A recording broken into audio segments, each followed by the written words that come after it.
tale of being stood at Moose Lake. So let me set the scene for you here. It's mid-June? That sounds about right. Late June? Yeah, sometime in June. And when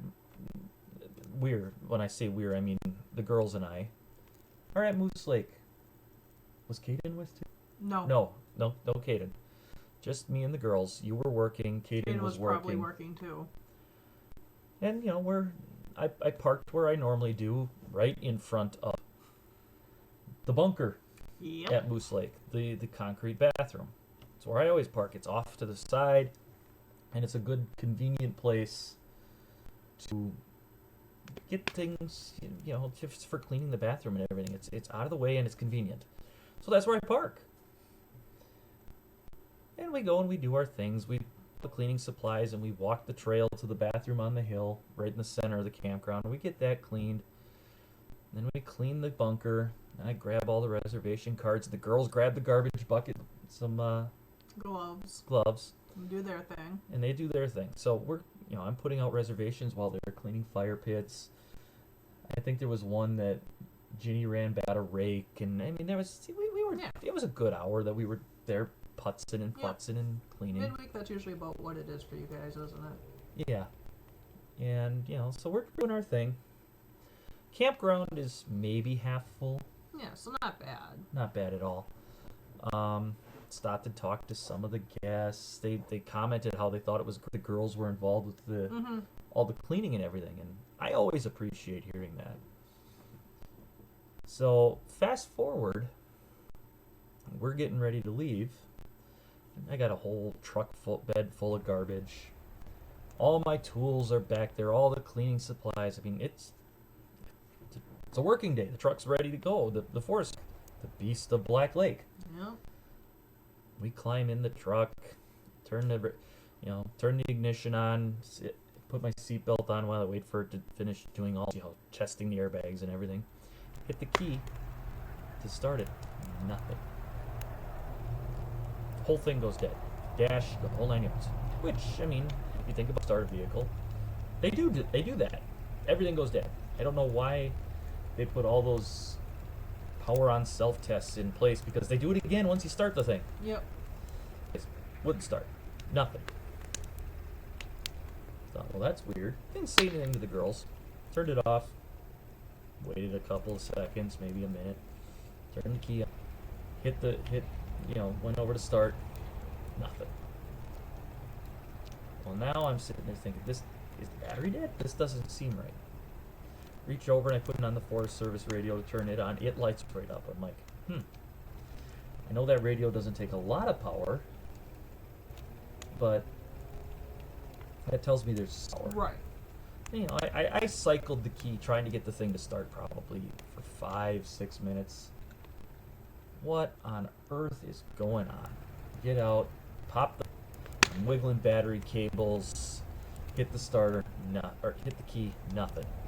Crawl underneath the truck, wiggle the cables on the starter, thinking maybe there's something loose there. Crawl back in, hit the key, nothing. It's dead. It is not moving. It's not starting.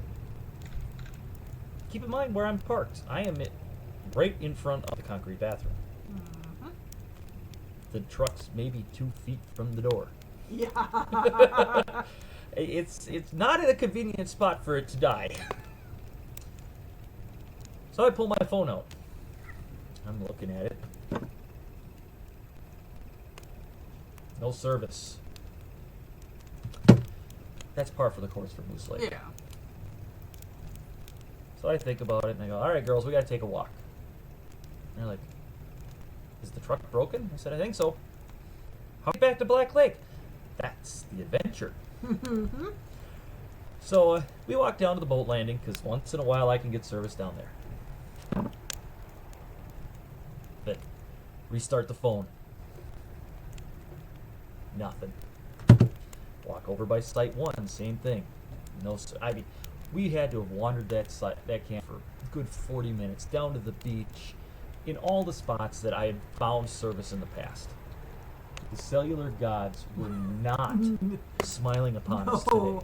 They were not. They were not happy with me. I don't know what I did to offend them, but not only would they not give me the ability to call my supervisor and say, the truck is broken,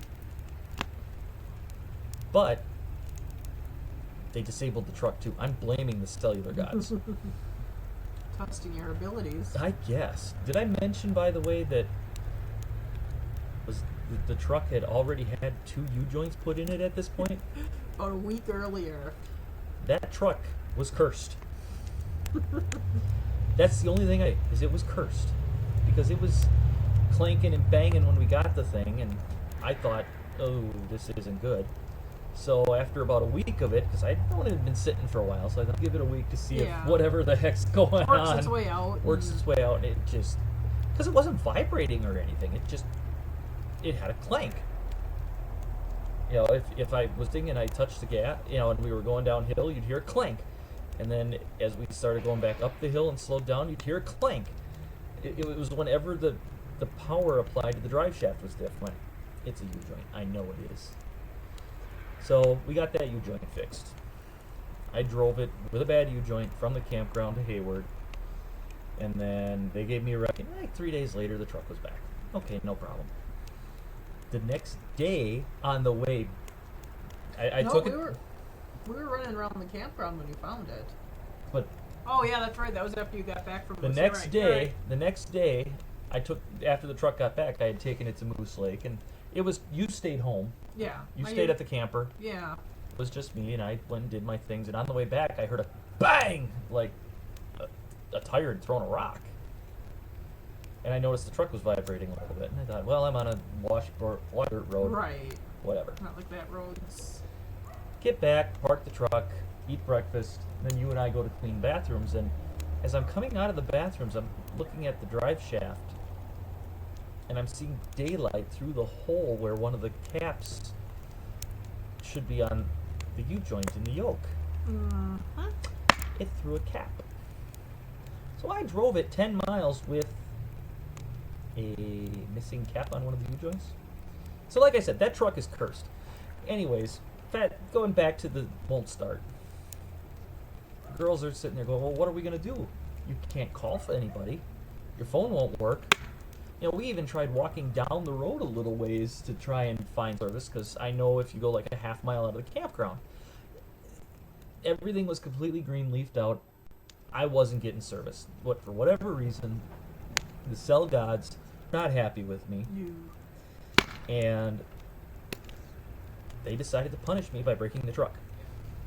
So we get back to the truck, and I'm sitting there and I'm going, not want to do this. And the girls are like, what? I said, I can use that radio, because the truck has a 2-way radio in it. So I tried calling the supervisor. No answer. Okay. Tried calling the rec tech that usually comes to see me. No answer. Another rec tech. Chirp. Chirp. Chirp. I'm starting to think, does this radio actually work? Everything was against you. No, but I'm not getting anywhere. It's like, does this radio actually work? Right. So then I said, all right, fine, I'll call dispatch. Well, at that point, after I called dispatch, the trails teched me and said, you need something? I said, yeah. Truck won't start. I'm at Moose Lake. Well, I'm up by Clam Lake, Day Lake campground. I can be there in like a half hour, 40 minutes. Mind, we've already been there for a good 2.5. Yes. No problem. Not like I could go anywhere. Hey, my computer just tried to fall asleep. Anyway. No problem. Not like we can go anywhere. Katie gets there. Yes. Katie to the rescue. She gets me a hammer, because I'm thinking it's the starter. It's got to be the starter. I crawl underneath there, because I didn't have a hammer, and I wallop that starter. Right on the bendix. Boom! All right, Katie, hit the key. Nothing. I should mention at this point, I did have a friend. After I hit that starter, a mouse ran across the axle of the truck. That's right, I forgot about the mouse. I'm sitting there thinking, maybe it's not the starter. Did my furry little friend here choose some wiring? We had issues with mice at the campground all We did. summer We this did. year, We though. had big issues with that, and in fact, my F-150, they chewed up some of the wiring of the F-150, and I had to do field repairs. So, at this point, I'm tracing wires. I'm looking where, and I said, Katie, we're gonna have this thing towed, or you're gonna have to, or if it is the starter, which I think it is, maybe Dave can change it in the field. Get me a starter, I'll change it. Right. It's 2 bolts. It's a nice, easy starter to get to. If you ever get the chance to look underneath a 2014 Ram 2500, that starter is so accessible. I think Dave said it took him 20 minutes to change it. Yeah, no, if I It took remember, him he long. said it didn't take him that long. So, Dave, I'm getting ahead of myself. Bar. So, here's the other problem. Katie had a ride-along with her Yes. that day. She had a volunteer with her.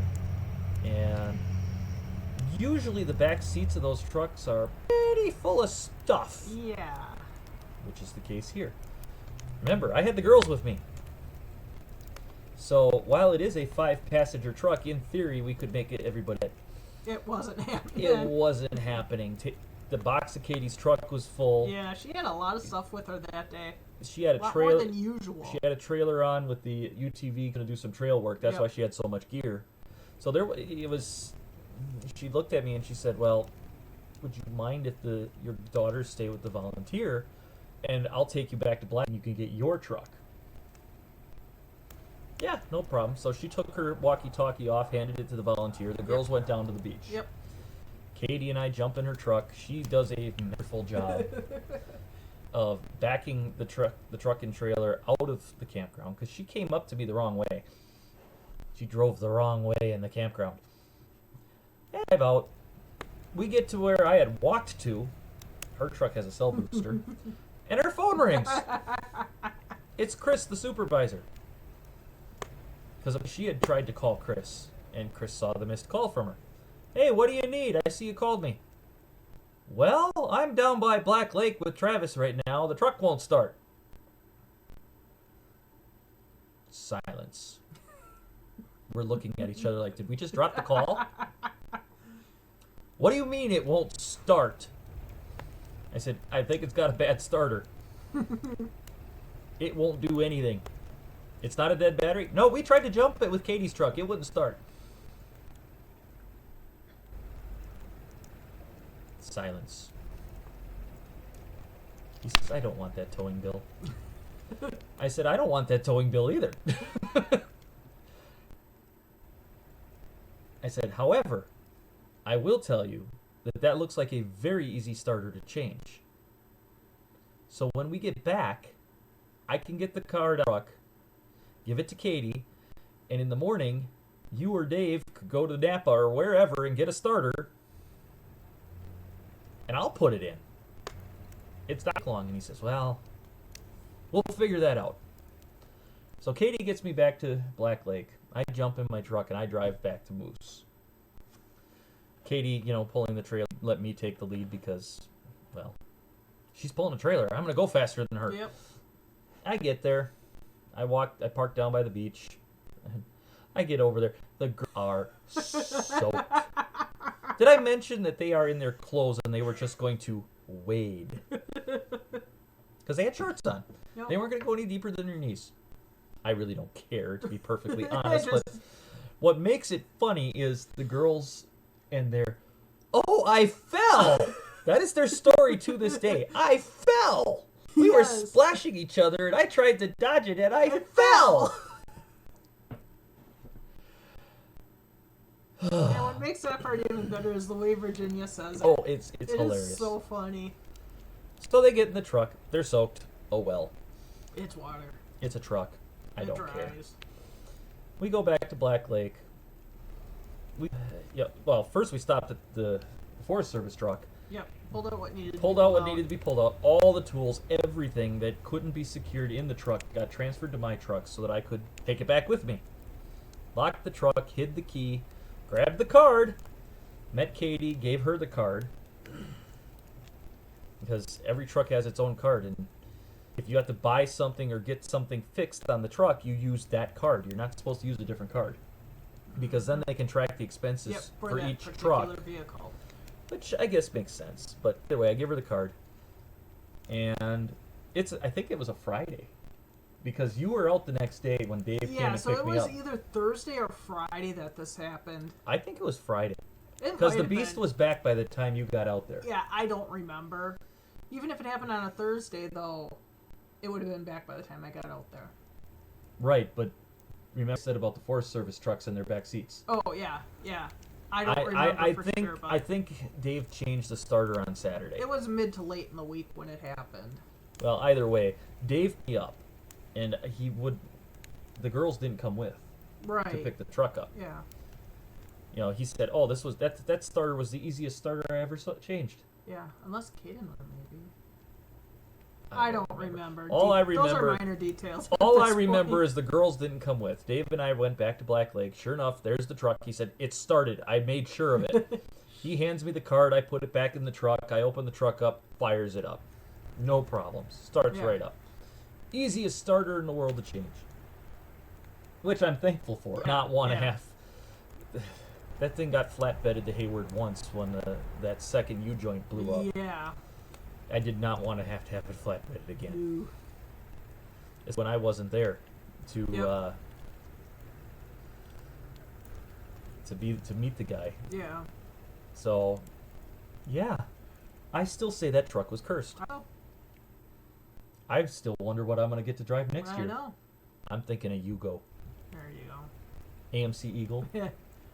Won't be a bad thing. Model T. And then you're on your own. I ain't going with you anywhere in that You're not thing. coming with me at a Model T? No. Oh, come on. Where's your sense of adventure? So that would be the tale of being stranded at Moose Lake. It was an adventure. Mm-hmm. The part that made it fun was the girls had an impromptu swimming party. Yes, they did. You know, they had fun. They got to have fun. And it got fixed. I mean, it wasn't Yeah. that big of a deal, No. but it was the calamity of that truck compounded with the calamity of not being able to call for help. Piling on top of each other, just adding to the situation. Because what I found out later is the reason nobody was answering me on the radio is they all had their handhelds and were on a local talk channel because they were working together on a project Mm-hmm. outside of voice range, but inside a range of that Yep, talk about yep. for channel, and they couldn't hear me calling. So you add to the whole situation of I'm calling where I'm supposed to be calling and nobody's listening. Yep. And then the fact that I could not find cell service to save my soul. Yep. And it was a fun day. You look back at it, you can't help but laugh. Yep. Which is what I do at this point, is I just laugh. Excuse me. Because that's all you can do is Right. it. So I hope you enjoyed tonight's tale.